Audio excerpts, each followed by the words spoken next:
Mercy for brokenness, hope for despair. Lord, in the suffering, this is our prayer. Bread for the children, justice, joy, peace. Sunrise to sunset, your kingdom increase.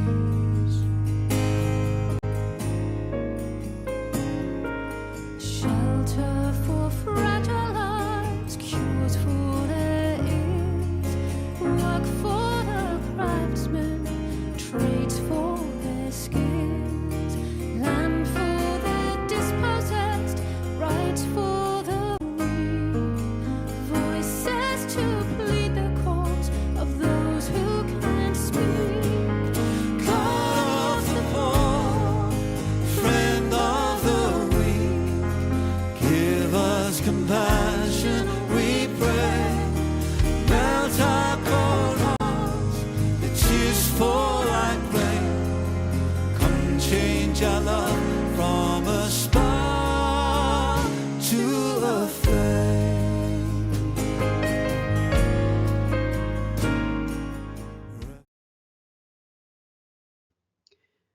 We at the Maine Council of Churches believe faith-based advocacy should always be nonpartisan, beholden to no political party, and willing to be a voice for the moral imperative, in our case, one that's rooted in Hebrew and Christian scripture, when speaking to legislators of any party.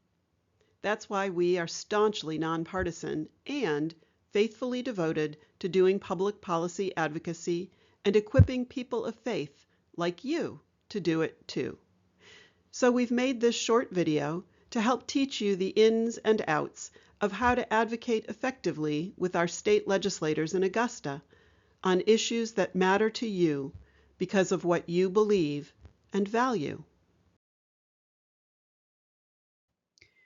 Things like justice, compassion, peace, equity, inclusion, feeding the hungry, welcoming the stranger, healing the sick, taking care of those in prison, protecting the environment, standing with and for those on the margins, defending the separation of church and state, standing up for the freedom of everyone to practice their religion or no religion at all, loving our neighbors as ourselves.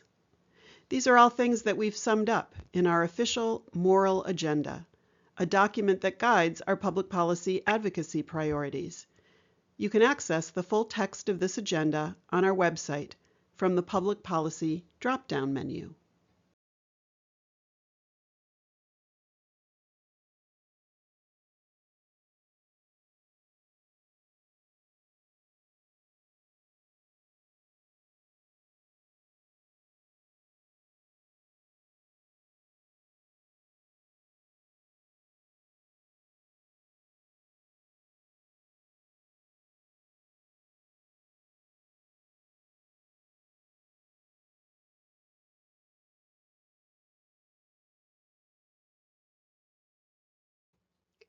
One of the great things about doing public policy advocacy here in Maine is how accessible the process and the people are. We may be a big state geographically, but population-wise, we're a small, tight-knit community where everybody knows everybody, and we're often related to each other. That makes it easy for you to reach legislators, legislative committees and staff, and even the governor, personally, quickly, even face to face. One of the most frequent things the Bible says that God tells humanity is, don't be afraid. That's good advice when it comes to doing faith-based public policy advocacy in Augusta, too. No need to feel intimidated or unqualified. Our legislators are folks just like you, and they want to hear from people like you. You don't need to be a policy wonk or expert. You don't need to be able to quote complicated facts and statistics. That's what God invented policy wonks and experts to do. You just need to speak honestly, authentically, from your heart, about why your faith and values lead you to stand for or against a specific public policy. Of course, in some cases, you'll need to be able to do that in 3 minutes or less. But more about that later. The Maine Council of Churches has a public policy committee working on advocacy at the state legislature level.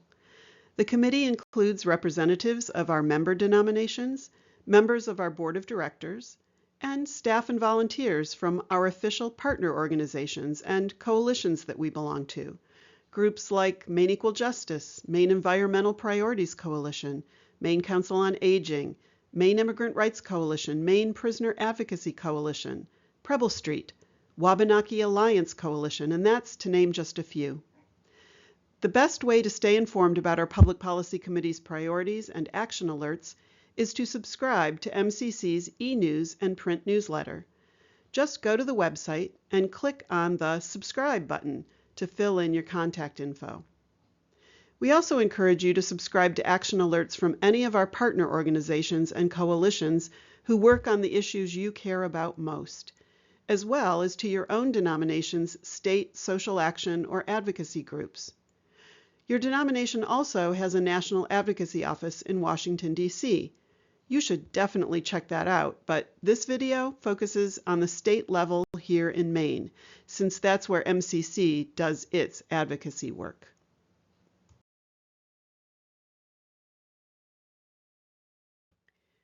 Other ways to get informed about issues that matter to you include using the resources section of our website.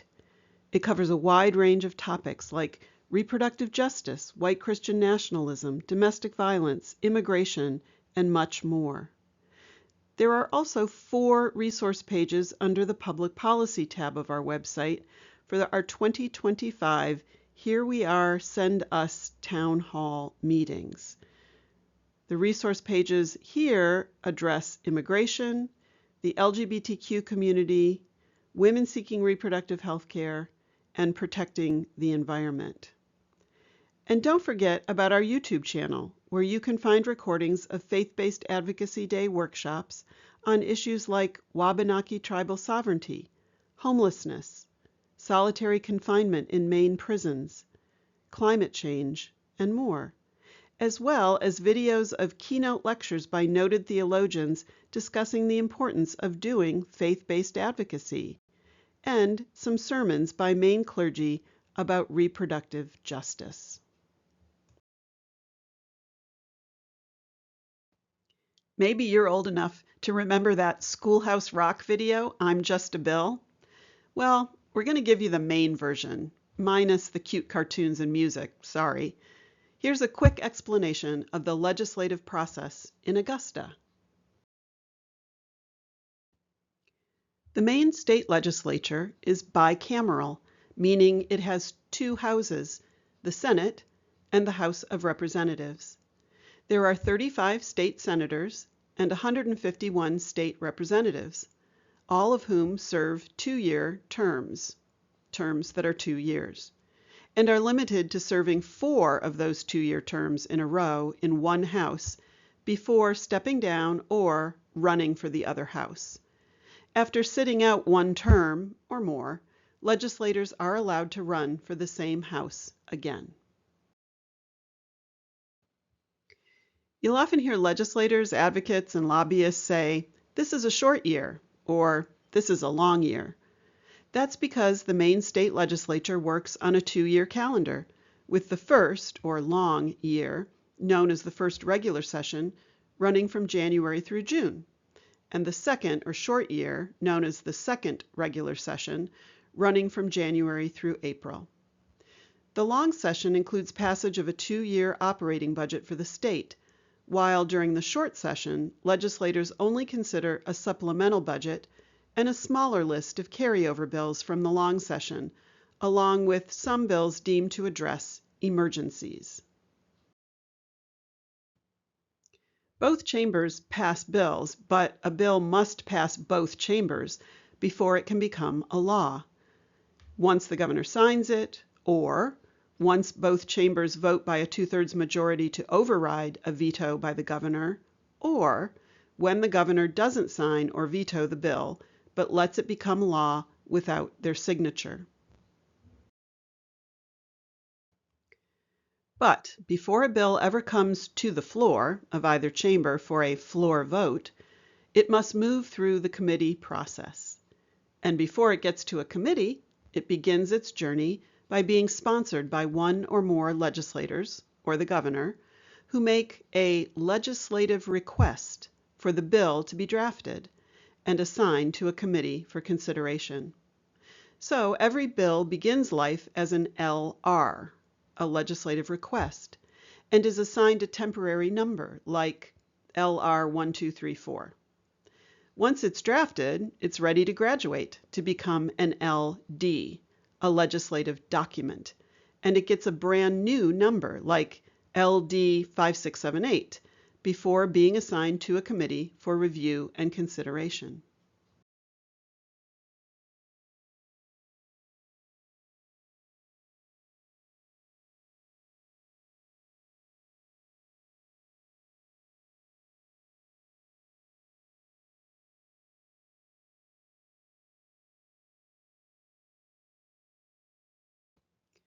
The legislature has joint standing committees. Joint because each committee has members from both the House and the Senate. Committees are co-chaired by a representative and a senator from the majority party. These committees are responsible for holding public hearings on all bills assigned to them, followed by work sessions on each bill. After the hearing and work session, a committee votes to send the bill to the House and Senate with a report that the bill either ought to pass, sometimes called OTP, or the bill ought to pass as amended, or the bill ought not to pass, ONTP. When a bill has been reported out of committee, it comes to the originating chamber first. That's the chamber where the bill's lead sponsor serves. Once that chamber votes on the bill, it goes to the other chamber for their floor vote. If the second chamber amends the bill in any way, it goes back to the first chamber for another vote, and/or it's sent to a conference committee to work out a compromise agreeable to both the House and the Senate. A bill receives final legislative approval when it passes both chambers in identical form, or a bill dies if it fails to pass in both chambers in identical form. But the journey's not over yet for a bill that the House and Senate both pass. It heads to the governor's desk next. The governor has 10 days to either sign or veto the bill. If the governor signs the bill, it will become law 90 days after that legislative session ends. If the governor doesn't sign the bill and the legislature is still in session after the governor has had the bill for 10 days, the bill will become law anyway. Again, 90 days after the legislative session ends. If the legislature has adjourned before the governor has had the bill for 10 days and the governor still hasn't signed it, the bill does not become law. This is called a pocket veto. But if the legislature comes back into special session, the governor has until the 4th day to deliver a veto message to the originating chamber, or the bill will become law without their signature 90 days after the end of the special session. If the governor vetoes a bill, in other words, officially tries to stop it from becoming law, it can still become law if at least 2/3 of both the representatives in the House and the senators in the Senate vote to override the veto. Without a successful override vote in both chambers, a vetoed bill dies and does not become law. Some bills come with a fiscal note. That means special, nonpartisan analysts who work for the legislature have determined it will cost the state a specific amount of money to implement what a bill proposes to make happen. For example, a bill that would require the state to build a new highway. It would have a fiscal note attached that indicated what it would cost to build the highway. For these kinds of bills, there's an extra stop on the journey before they make it to the governor's desk, if they ever make it at all. They must go through the Appropriations Committee, where they rest on the Special Appropriations table. From there, the committee reviews the impact and makes recommendations on funding, which they send back to both chambers for a final vote. If both the House and Senate pass the bill again, only then does it move on to the governor. This is a stage in a bill's journey where things can stall or the bill can die, even though it initially passed in both chambers. Congratulations! You made it this far. You know the path a bill takes through the Maine State Legislature to get from concept to law. And that knowledge will now help you recognize the key moments when your faith-based advocacy can have the most impact and be most effective in creating the change you wish to see in the world. The rest of this video will now provide you with guidance and tools for how you can take action at each of those key moments along the way. So let's go. Now that you're an expert in the legislative process, it's probably obvious to you that one of the most important things for an effective advocate to do is know who your state representative and senator are, know what joint standing committees of the legislature they serve on, and know how to contact them. No worries if you don't know who they are right now. There's an easy way to find out. The Maine.gov website provides this online tool, State of Maine Voter Information Lookup Service, and you can use it to look up your state legislators. Just select the city or town where you live, then type in your house number and your street name and click Go. You'll be taken to a page that lists all kinds of information about your districts. Click on the Elected Officials tab to see the names of your state rep and state senator, along with their contact information. That's all there is to it. Once you know their names, you can hop over to the Maine State Legislature page, legislature.maine.gov, select either the House or the Senate homepage, and from there, navigate to the profile page for your legislators to see what committees they serve on, what bills they've sponsored, their party affiliation, the history of service in the legislature, even what their occupation is for a day job. Once you've learned their names, take the opportunity, make the opportunity to get to know your state rep and senator. Meet them for coffee in your home district or attend a town hall gathering where they're speaking. Our state legislators do not have offices at the State House in Augusta, unless they have a leadership role like Speaker of the House or President of the Senate.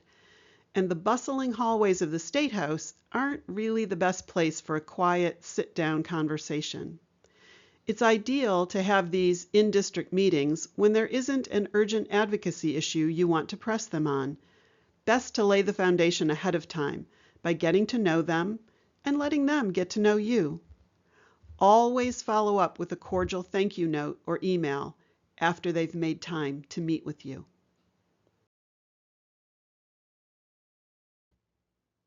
Getting connected to your state rep and senator isn't the only network building you should do. Remember at the beginning of this video when we mentioned the importance of subscribing to our e-news and newsletter, as well as signing up with your denomination's social action or public policy task group, and with nonprofit organizations working on issues here in Maine that you care about? Well, once a legislative session kicks off in January, you'll be relying on this informational network you've built to keep you up to date on important bills moving through the legislature.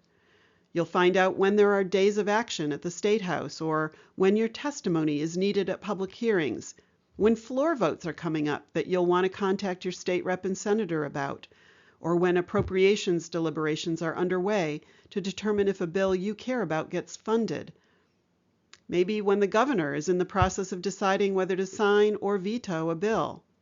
Getting action alerts about these events is key to making sure your faith-based advocacy is strategically timed to have maximum impact with the right decision makers at just the right moment. You can also use the legislature website's bill tracker to find out the status of a bill, including what committee it's been assigned to, if a public hearing date has been set or a work session has happened. If you already know what committee is handling your bill, you can also go straight to that committee's webpage to get the same information. Before we address the logistics of going to the State House in Augusta, testifying before committees there, or buttonholing legislators in those bustling hallways, it's important to remember you can flex your faith-based advocate muscles in the larger public square too. Bringing pressure to bear by writing well-timed letters to the editor, sometimes called LTEs, or op-ed essays in your local newspaper, are also important ways to exercise influence over the progress of bills being considered by the legislature. Most papers will limit an LTE to 250 words, with op-eds getting a little more space. Your newspaper's website will provide all the requirements, along with an online portal through which you can submit your piece. Although it's always a good idea to also send a digital copy via email to editors or reporters you can identify by name as well. And don't forget to email a copy to your state rep and senator. Even if the newspaper doesn't publish you, you can still use the letter or essay to try to influence your legislators. Remember to consult your info network for advice about important talking points, how-to tips on writing an LTE, and other guidance on timing and messaging and strategy.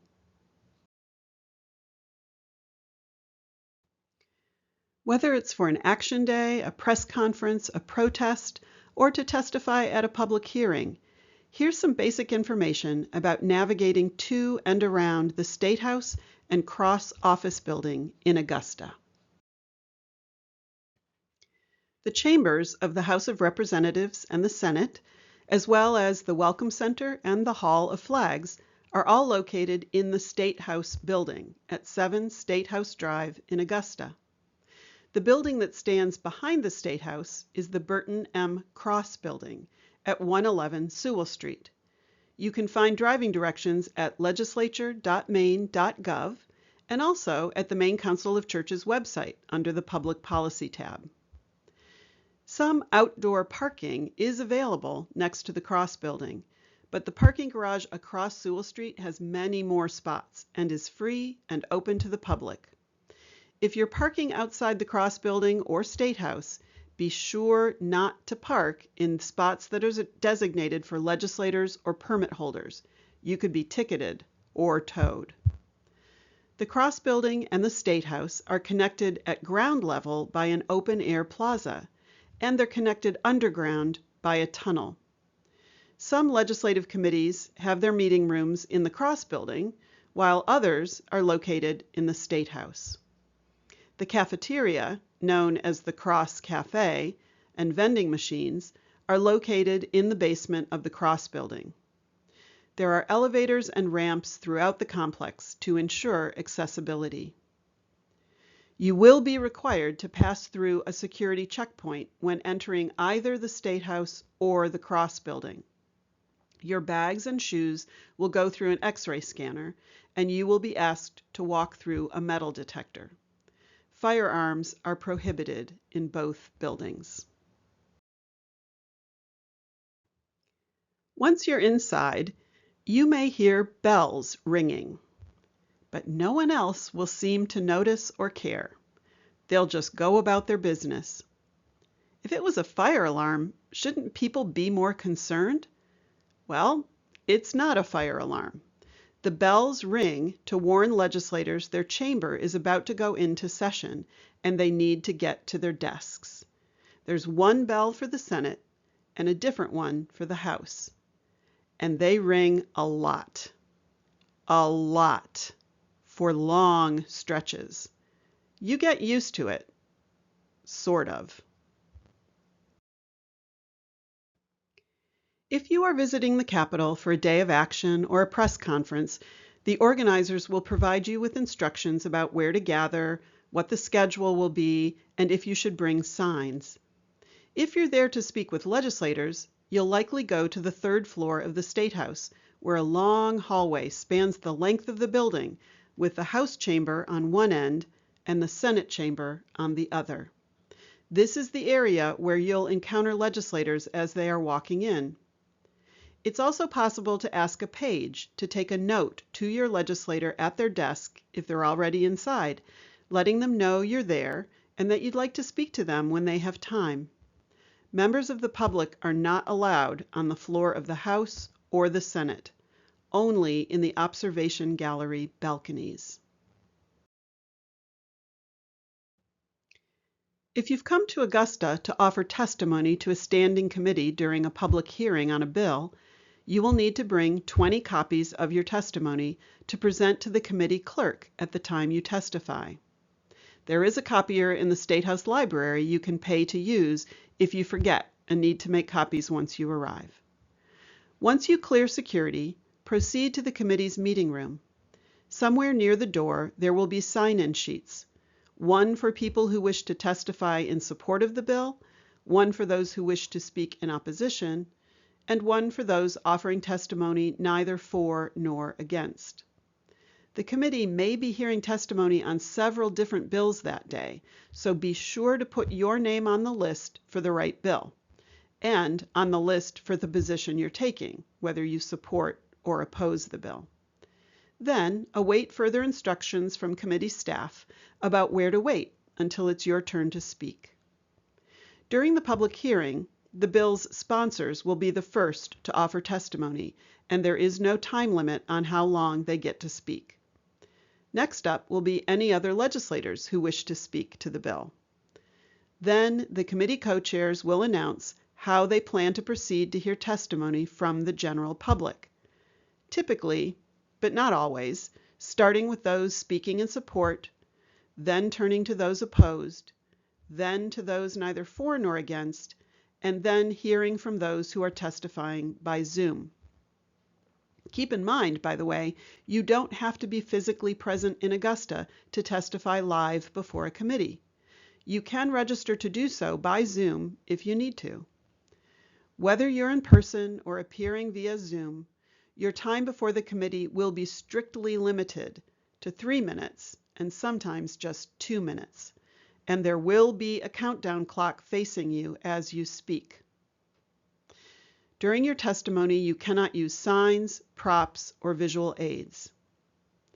After your name is called, you approach the podium and hand the 20 copies of your testimony to the clerk. If you're appearing via Zoom, the committee clerk will bring you into the meeting from the Zoom waiting room, and instead of 20 hard copies, you will have submitted your testimony digitally online in advance.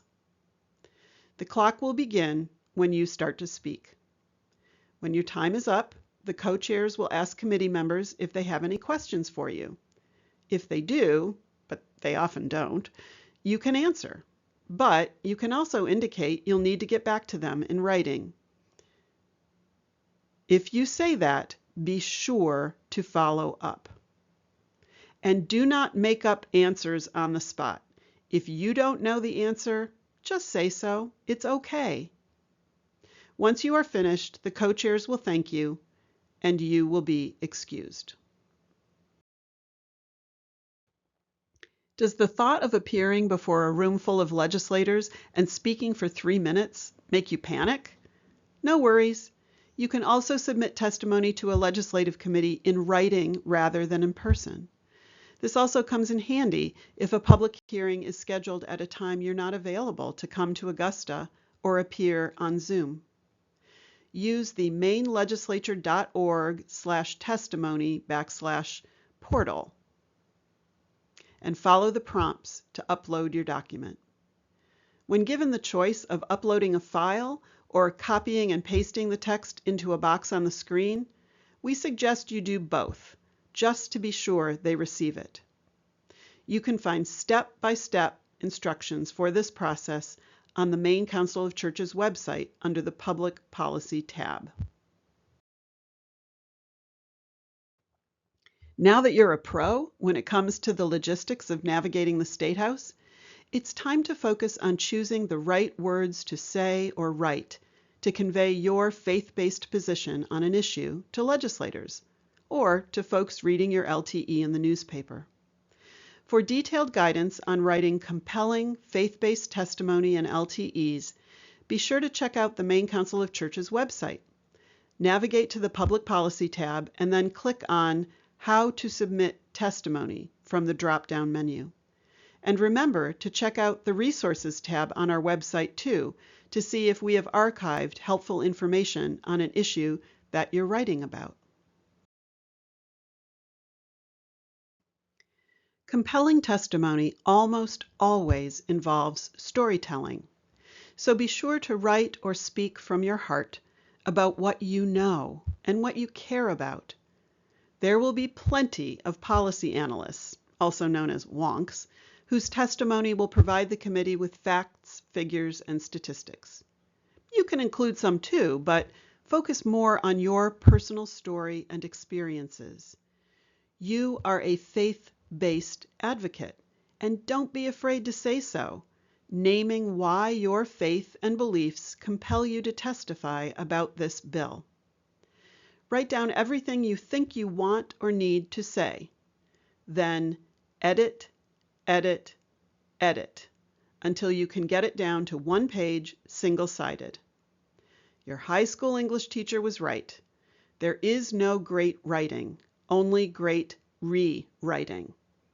And so was Mark Twain when he said, "I didn't have time to write a short letter, so I wrote a long one."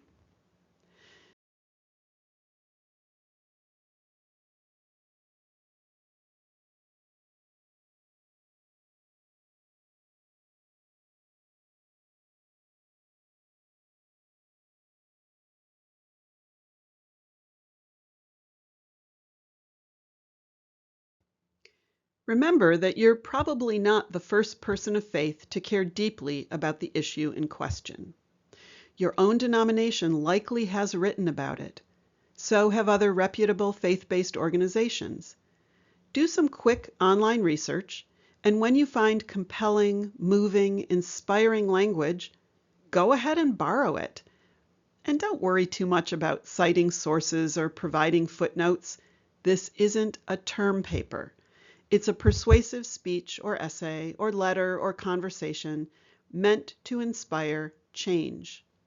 A change the original writer wants to see too.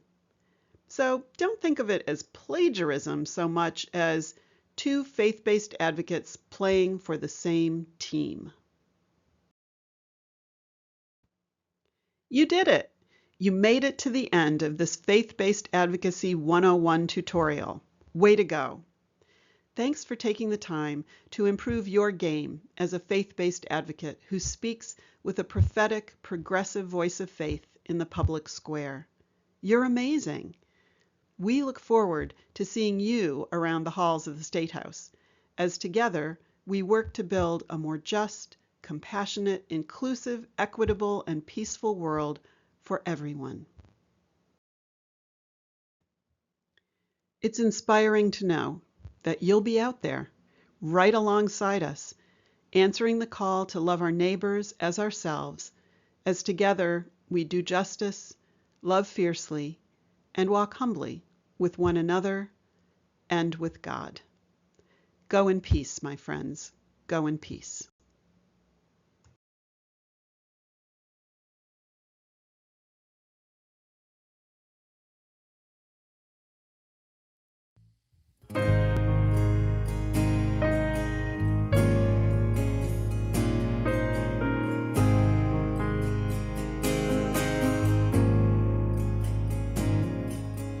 Beauty for brokenness, hope for despair. Lord, in the suffering, this is our prayer. Bread for the children, justice, joy, peace. Sunrise to sunset, your kingdom increase.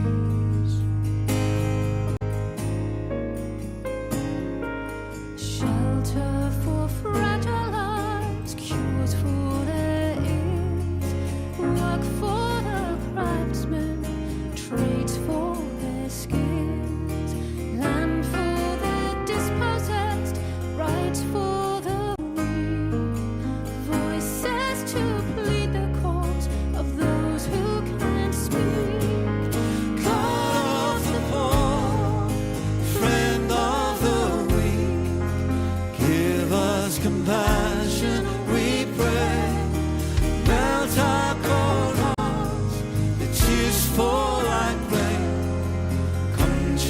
inshallah.